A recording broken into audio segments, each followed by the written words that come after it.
Hey guys and gals, don't forget to smash that like button and subscribe if you already haven't. Also, make sure you turn on your notifications on your subscription so you see our new content when we post it. Thanks for subscribing. Hello everybody, welcome back to MTG Dungeon. Today's match is Ponza versus Elves. Here with commentator Ben. Hi! What's a ponza? So a Ponza is a green-red land destruction deck. And elves just want to protect the forest, breed, and overrun everybody. What's an elf? So it's a pointy-eared thing that likes to breed. Go elves! I mean, lore-wise it works out, right? Like, Ponza is just like, no, clear the forest out for strip clubs and casinos, blackjack and hookers. I mean, elves are probably down for the strip clubs and stuff because they like breeding. Yeah, but I'm back to casinos and just asphalt everywhere. They want trees. Because they bet years of life. Oof. Alright. Okay. Let's see what we got over here in the elves. Alright, Forest, Llanowar Elves, seems like a keepable hand. Another Llanowar Elves, Heritage Druid. Steal. Looks like we have a Field of Ruin, a land, an Anger of the Gods, maybe? Stony Ring? Or not Stony Ring, Molten Ring? Molten Rain, possibly. Looks like Alright. that's the Arbor Elf. Elves and elves. Arbor elves, those are the trader elves. Flying from Ponza. Alright, well, Sharks Druids. Strong start. It's a pretty good start. Apparently, the druid is just trying to clean up the forest That's how we do. with his tongue. That's also okay. Gotta get the nutrients. They're on the ground. Huh? So ideal. Oh, kind of mountain. So we cannot play a double red Molten Rain this turn. Yes, he can actually. Because if he Utopia sprawls the forest, he can untap it with Arbor Elf. He has Utopia as well? They play Utopia sprawl. So 4. Blood Moon. Ah, all right. Enjoy Or your 3 mana. mountains. Yeah. Enjoy your mountains. It's a good thing he has all the green he wants. Realistically, True. I mean, It's true. and basic forest. You slow rolled the crap out of that basic force. Well played. We know that was planned. Okay. So looks like Mystic. Yeah, I can't tell. Maybe some more land. I think one of those is land. I don't know what the other one is. Maybe a Coco? So 2 Mystic, land. All right. Get in for 2. Yeah. I mean, next turn it's 8. Like that's a pretty good breeding cycle. That's what elves do. Make babies. Alright, play mountain. Good mountain. It's the best mountain. Oh, No! Oh. That was a good mountain. That was That was a really good mountain. Start putting like misplay counters on. Let's not do Just mine. Just first 5 minutes. Why is that there?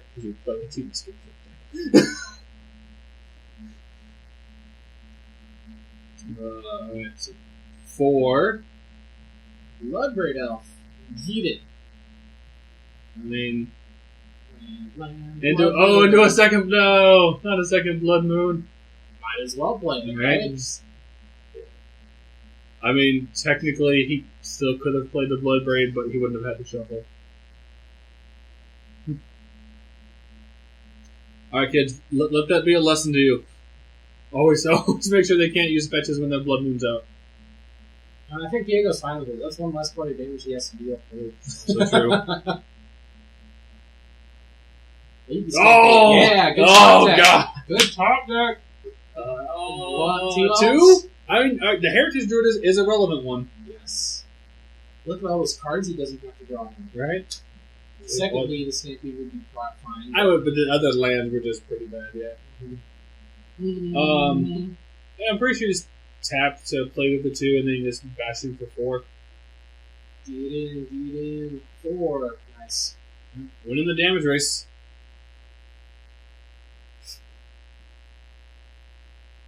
Alright. Looks like it's a Molten Rain. Let's see if he fetches again. 5? 4. So another Blood Braid. Alright. Pretty good. Blood Braid deck. Oh, wow. Whoa. Oh, it's 4 dollars. Man. Tireless Tracker. It's always like it's a. Oh, don't. This affected me. I think it's a really good play. You're not wrong. Alright, let's see what's going on in Diego's messages. Oh, he goes for it. He goes for the fetch. Oh. That's okay. I mean, right? I mean, like, he's getting into. I mean, honestly, it just is, again, it's not for his benefit at this point. Yeah, it's not, no, because he's put himself lower. Like, the 3 creatures that he has will just trade with the 3 that he's going to. Well, we'll trade with 3 of the 5 he swings in with. Really? Going for it. And, does he block? No. I'd take it. I'll go to 11. No, Oh. or 23. That's some skill right there. Alright. Seeming like Diego has plenty of top draws that he can find. If he finds another Archdruid, he just wins. Alright, let's see what he finds. It's I late. think that's what he found. Yeah. I think you. Oh, Coco! No, that's way better. Come on! Elvish Visionary. Oh, Shaman of the Pack! Oh, So good. There we go. I'll do it. 4, 5, 6, 7, 8. Yeah. Oh, wow. I remember doing that. No. Woo. Visionary draw card. By the way, man, just can't deal with them baby makers. That's right. Protect the land. Oops.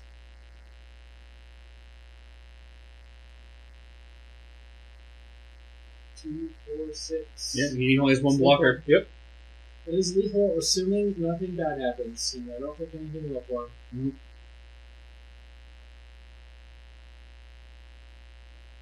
Alright. No.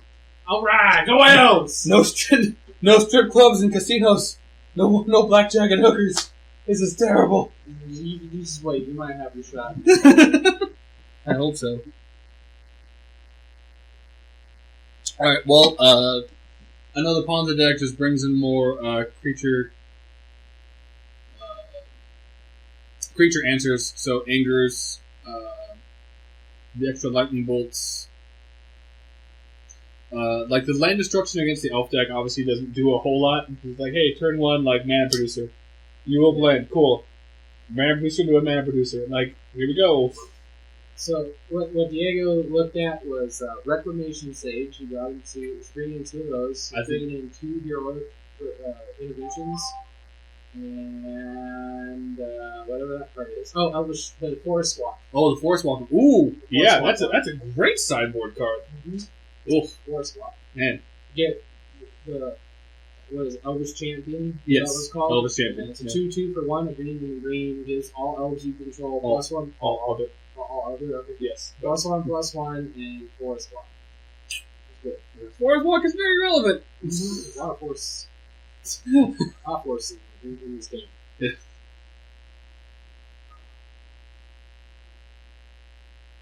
Don't let me down, Ponza. Don't lose 2-0. Like, at least take 1 game. Like, at least put in 1 strip club before you die. Go elves! And the hard part is going to be deciding what you want to take out as the elf player. So I think taking out 1 Azuri would be fine for the champion. Okay. I think he plays a playset of Azuri in the main board. If not 3, I mean, you can take it down to 2 and having the champion. Because the champion is just leaps them down better than the Azuri because of the forest walk and the buff. The Rex Sages I might swap out with either the Visionaries or the ones that make 1/1 token. When you leave? Yes. And then the Heroic Interventions, I think we just swap with the Lead the Stampede. I think we just do a 2-2 swap there. Yeah, I'm okay with the lead stampedes coming. Some number of them coming out. Not all of them, of course. Yeah. Because like Lead the Stampede and Heroic Intervention, like you're either protecting your permanents or you're just digging for more. You're digging for more aggressive things. So they're kind of doing the same thing overall. So I guess you had a main board enchantment that turns into Gale's Cradle. Oh, the Rites of Ikulamoth or something like that? Yeah. Yeah, he's taking that out, which I think is fine. I think, in this matchup, I think is fine as well. There's not many matchups. I don't know, that card just seems kind of... If you're playing 4 Lead the Stampede, that card just seems like it's not great anyway. Yeah, well, it's one of those, like, if you... With elves, because they can, like, turn 2 or turn 3 have the 4 creatures, flip it over, that now produces 3. I guess, having the synergy and then with Azuri isn't good enough reason to play it. Yeah. The other thing is that I think Diego's talking about this. He wants to put in chords and 1 Crater Hoof. Mm-hmm. And so I think then that's also another route. It's like, all right, I have 4 creatures. Boom, here's 4 mana. Archer of additional 4. Tap these guys. Go chords for Crater Hoof. Bat the face. Get them backed. Yep. Because then it's like, hey, look, it's Legacy Elves in Modern. How do you feel? So I think he changed his mind on Recognition Sage. He's playing Lifecraft BCA instead. I don't think that's a terrible choice, but the Rex Sage is really good in the matchup because it blows up Utopia spells. Like the Blood Moon doesn't affect you too much because, as I said, you have enough mana dorks. And as you have pointed out in a previous video, Utopia Sprawl, or not Utopia Sprawl, but he didn't see Utopia Sprawl, so he's probably not thinking about it. It's probably also a fair point. But if he saw Utopia Sprawl, he'd probably consider it. Yeah. I think that's one of the biggest things that Ponza just takes advantage of. Is turn 1 Arbor Elf pass, turn 2 land, enchant a forest. Tap that one, untap it, have 4 mana, typically 2 red, 2 green, either Molten Rain or a Chandra or a Bloodbraid Elf, something, that just puts them 2 turns ahead. Okay. And then, obviously with the Ponza idea one is the Bloodbraid Elf and the Blood Moon. Alright, let's go! Mm-hmm. Get it.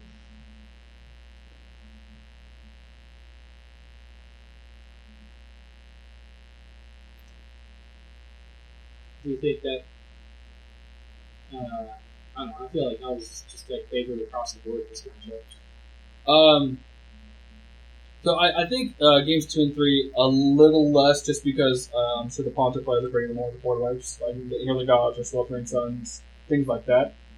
But I still think the Elves does have the advantage because the biggest advantage that Ponza has is land destruction or land disruption, and Elves just here's my hand. Turn 3, here's all the Elves, deal with them. Best land or mana disruption against Elves is to get rid of the creatures. Looks like Ponza player went down to 6. Looks like a couple of land, Mom and Pop, which is Pia and Karen Nalar. Or a good card. Yeah. Alright, turn 1 Arbor Elf, just like last game. Yeah, that's it. Well played, sir, well played. It's typical start from the Ponza player. Get them back. Unclaimed territory, I assume maybe human. Yes. No, Druid. Yeah, here we go, Druid. Change up a little bit. So, let's see, does he have the Utopia Sprawl, turn 2 Bloodbraid Elf? So, Zombie Brown, alright.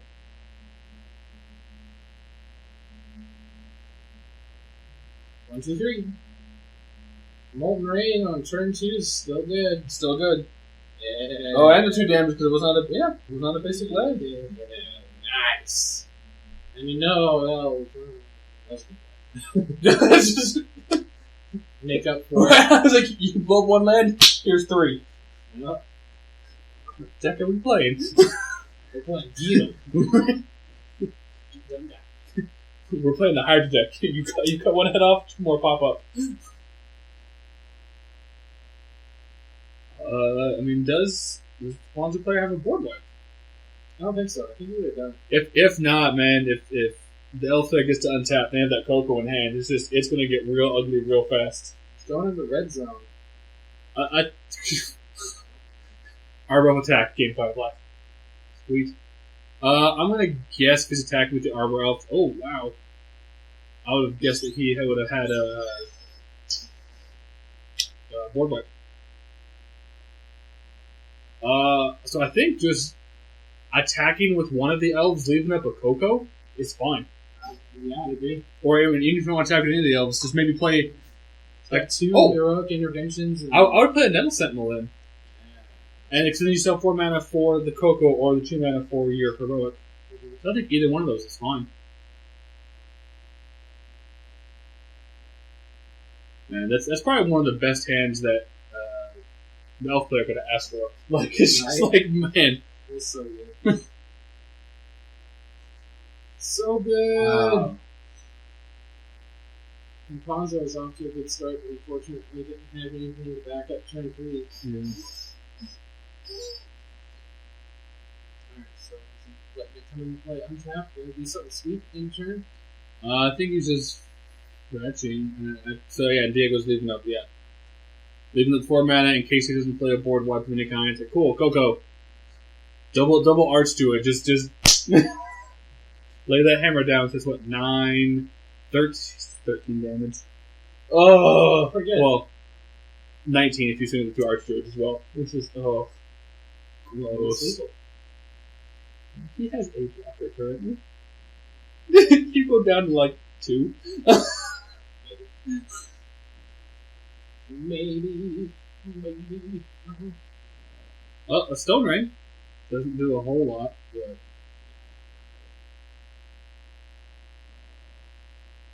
What's going on in your hand there, bud? I think he has an Anger? Angry. Or a Sweltering? Such a bad hat, right? I lean to make us see the card and I was like, that's not how this works. No, not in the video. Fetch land.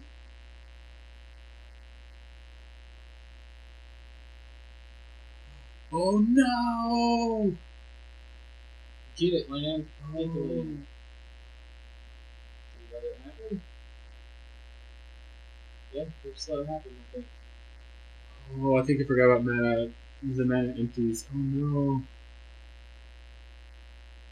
Alright, let's see what it does. I saw the hands like, oh yeah, it emptied. Whoops. Wah, wah. I mean, double Coco still seems fine. Bash him for 2, like, and then just wait. Like, you're winning the damage race at this point. Like, he hits you for 1, you hit him for 2, it's fine. You lost 3 life that turn. That was pretty good. So ideally the elf player wants his opponent to play Mom and Pop. Because that means that he's tapping out, you get to play Coco. Mm-hmm. I think that's just what Ponza does anyways. Basically tap out on your turn Yeah. to do your stuff. Yeah. So tap out control pretty much. That is a Bloodbraid Elf, and that's a pretty good one. Let's see what happens. Into the Utopias. Well, okay. So I think now's a good time to respond. I mean, because he can only make 2 mana, so He's getting in the red zone. all right. Let's go since we have a second one. All right, set. Oh, is there? Oh, and a shaman. Oh, let's get it. Yeah, that's 6. Oh. Let's take it and kill him next turn. If he gets a land, yes. Because so the Sentinel needs to untap. We'll see. We will see if they remember. Okay, yeah. Oh, I mean, I think he untapped it for his untapped step. Yeah. Matters not because it's supposed to be untapped anyway. So if he doesn't have a land, He has a land. does he? Well, he should play it and then just activate a Zuri, because then he'll have the 3 creatures. Well, I think he just has them anyway, right? Yeah! Alright, cool. That was... Oh, he did! He had a board wipe, he just didn't play it. Oh, I think he was hoping to bait out the elf player.